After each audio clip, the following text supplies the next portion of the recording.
are they? It's Tyler Owens. Calls himself a tornado wrangler. If you feel it,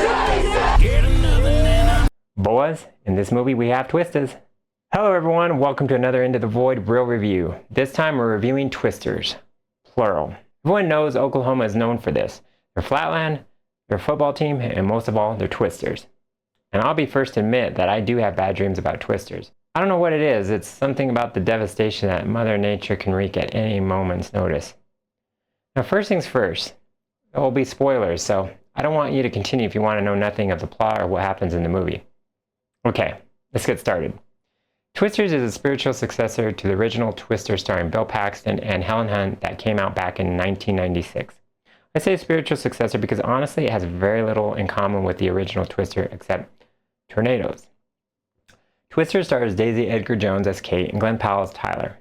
As we all know, Glen Powell is one of the new primo stars out there in Hollywood today, and he's one of the main attractions of this movie.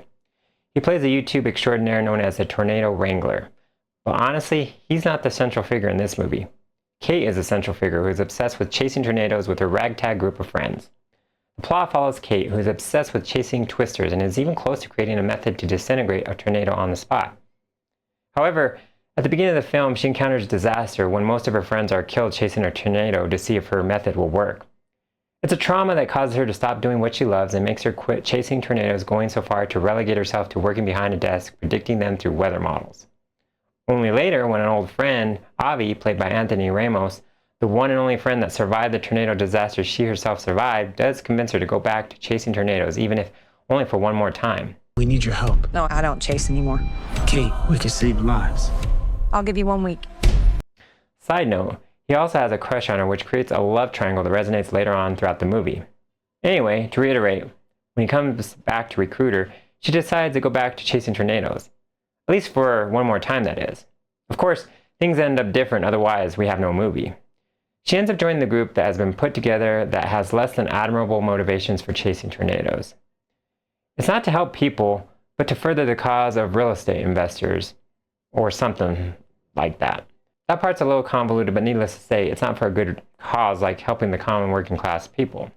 This movie has an altruistic message that they try to preach throughout. Anyway, on the way to chasing a particular storm in the hopes of catching a tornado, she meets up with the larger-than-life Tyler, a character who's a YouTube star with 1 million subscribers. Rivalry ensues between the two different groups. Who will take the title of Tornado Wrangler Extraordinaires? The reigning champions, the YouTube tornado enthusiasts hell-bent on a death wish, or the upcoming tornado brainiacs with an ace up their sleeve? Let the battle commence. This overarching competition is a secondary thread in the film that underlines the main thread, which is about a woman learning to face her fears and overcome one of Mother Nature's fiercest enemies. The villain of this tale, the tornado. That tornado comes in all its many forms. You got twin tornadoes. you seeing this? We got twins! Twins! You got your massive tornadoes. You have your skinny tornadoes. And you have your fire tornadoes. Holy. That's why this movie doesn't skimp. The movie moves along at a good pace even when there are not tornadoes in the mix. Then there's a little love triangle that I alluded to earlier between Kate, her old friend Avi, and Tyler that kind of tries to inject the human element into the mix amid all the tornado action. It works for the most part because the acting is believable and the chemistry is more hit than miss between Kate and Tyler. A rivalry turns into attraction, kind of like what happens in Fly Me to the Moon, the movie I reviewed before this. There's a similar dynamic between Scarlett Johansson's character and Channing Tatum in that movie. But I digress. Let's not get it mixed up here though. The Twisters take center stage, and that's where Twisters doesn't disappoint even if it can be a tad unrealistic. Twisters harkens back to the 90s, back when disaster films were a thing. Remember Dante's Peak? Volcano? Those are just a few that come to mind. I'm sure there are many more I forgot to mention. Twisters is a fun movie, and you owe it to yourself to watch it in a nice movie theater with good sound. I went and watched this in a Dolby Enhanced movie theater, and that made all the difference. I think if you go see this in the movie theaters, it's going to be a much better experience than watching this when it streams on TV. I think that's the biggest part of what will maximize your enjoyment factor of this movie. There is a good message as well in there, even if it's a tad altruistic. And then there's the country music that plays throughout the movie. And if you're not into that, I still think you'll still find a lot to like here. And there are people who are kind of obnoxious in the beginning when they're chasing tornadoes, namely Tyler's gang, who on first glance may be a bunch of hooligans, but give them time and you'll find that their hearts are in the right place.